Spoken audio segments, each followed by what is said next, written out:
வணக்கம். இன்றைக்கி தொலைக்காட்சிகள், அதே மாதிரி நெட்ஃப்ளிக்ஸு, குறும்படங்கள், திரைப்படம் என்று எத்தனையோ வந்தாலும் வானொலிக்கு ஈடாக ஒன்றை சொல்ல முடியாது அப்படின்னு ஒரு ஒரு கருத்து நிலவிக்கிட்டே இருக்குது. இன்னும் சொல்லப்போனால் ஹாம் ரேடியோ அப்படின்னு ஒரு ஒரு ஒரு குழுவினர் இயங்குகிறாங்க. அவங்க எது வந்தாலும் அதை பற்றி கவலைப்படாமல் அந்த ஹாம் ரேடியோவில் முகம் தெரியாது, ஆனால் அலைவரிசை மூலமாக உலக நாடுகள்லாம் தொடர்பு கொள்ளலாம்.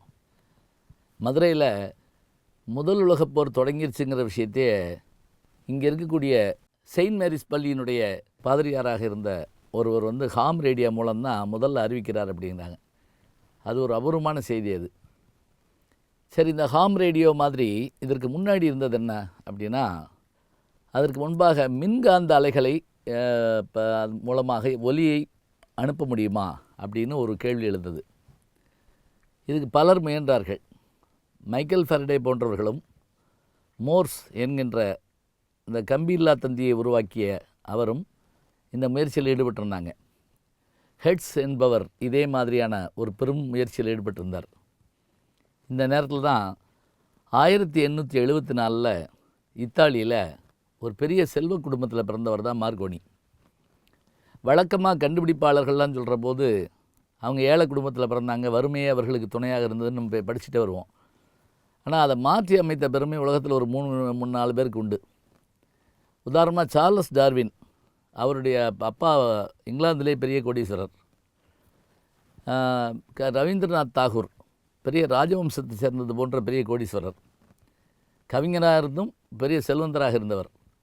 அதே போல் மார்கோனி, இவருடைய தந்தை பெரிய செல்வந்தர் மட்டுமில்லை, இவங்க வீட்டிலே பிரம்மாண்டமான நூலகம் ஒன்று இருந்தது. இந்த நூலகத்திலேயே இவர் படிச்சுட்டு இருப்பார். இவருக்கு ஆசிரியர்கள் சொல்லிக் கொடுத்துட்டு போவாங்க. இவர் பள்ளிக்கூடத்தில் போய் பெருசாக படித்ததில்லை.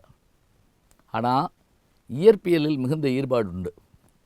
அதன் காரணமாக ஏதாவது கண்டுபிடிக்கணுங்கிற எண்ணம் இவருக்கு இருந்தது. இவர் கண்டுபிடிச்ச பொருள்களுக்கான ஒரு அங்கீகாரம் இத்தாலியில் கிடைக்கல.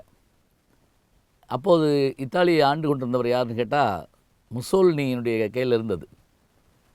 அவங்கள போன்றவர்களெல்லாம் இவர் பெருசாக அங்கீகரிக்கலை.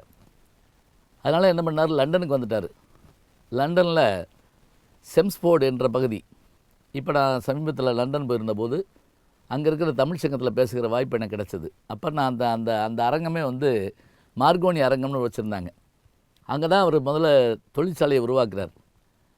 இன்னொரு ஆச்சரியம் என்ன அப்படின்னா, இவர் ஒரு தொழில் முனைவோராகவும் இருந்தார். ஆண்டர்பிரனர் அப்படின்னு சொல்லுவோம் இல்லையா, தொழில் முனைவோராகவும் இருந்தார். பெரும் முயற்சி செய்து இந்த செயல்பாடுகளில் ஈடுபட்டார். இவரை போலவே பலரும் இந்த முயற்சிகளில் ஈடுபட்டாங்க. வானொலியினுடைய அந்த அற்புதமான படைப்பை கண்டுபிடித்தவர் யார் அப்படின்னு கேட்டிங்கன்னா, நாம் யாருக்கு அந்த புகழை கொடுக்கணும்? இந்தியாவில் பிறந்து பயிருக்கும் உயிருண்டு என்று கண்டுபிடித்த ஜெகதீஷ் சந்திர போஸ் அவர்களுக்கு தான் இந்த பெருமை போய் சேரணும்பாங்க. ஏன்னா அவர் தான் முதல்ல இந்த மின்காந்த அலைகள் மூலமாக ஒலியை அனுப்ப முடியுங்கிறத கண்டுபிடிச்சார். ஆனால் அவர் அதை பதிவு செஞ்சுக்கிறல. அது மட்டும் இல்லை, மார்கோனி ஒரு கடிதமே எழுதி இந்த முயற்சியில் நான் ஈடுபட்டிருக்கிறதுனால எனக்கு நீங்கள் துணையாக இருக்கணும்னு ஒரு வார்த்தை கேட்டுக்கிட்டாராம். இது எங்கே நீங்கள் பார்க்கலாம் அப்படின்னா, 1896 லண்டன்லேருந்து வெளிவந்த ஒரு பத்திரிகை ஜெகதீஷ் சந்திர போஸ் கண்டுபிடித்த செய்தி பற்றிய கட்டுரை வெளியிட்டிருக்குது. அதோடு மட்டுமில்லை, இது எதுக்காக முதல்ல கண்டுபிடிக்கப்பட்டதுன்னா, கடலில் போகிற கப்பல், படகுகள் இவற்றுக்கிடையே ஏதாவது ஆபத்து நேர்ந்தால் முதல்ல சொல்கிறதுக்காக தான் இது ஏற்பாடு பண்ணாங்க. அதில் மோர்ஸ் செய்து காட்டிய ஒரு ஆச்சரியம் என்ன அப்படின்னா, 14 கிலோமீட்டர் நாட்டிக்கல் தூரம்பாங்க.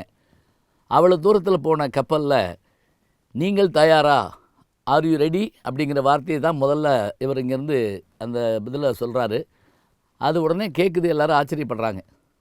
பின்னாடி அதைத்தான் மார்கோனி தன்னுடைய கடும் முயற்சியினால் வானொலியாக மாற்றி காட்டுறார். ஒரு ஆச்சரியம் பாருங்கள், 1937 இவர் மறைகிறார். 1938 சென்னை வானொலி நிலையம் தொடங்கப்படுது. இந்தியாவில் முதல் இதுகளில் பாம்பே தொடங்கின பிறகு தென்னிந்தியாவில் குறிப்பாக தமிழகத்தில் சென்னை வானொலி தொடங்கப்பட்ட ஆண்டு 1938. இவர் மறைந்தது 1937.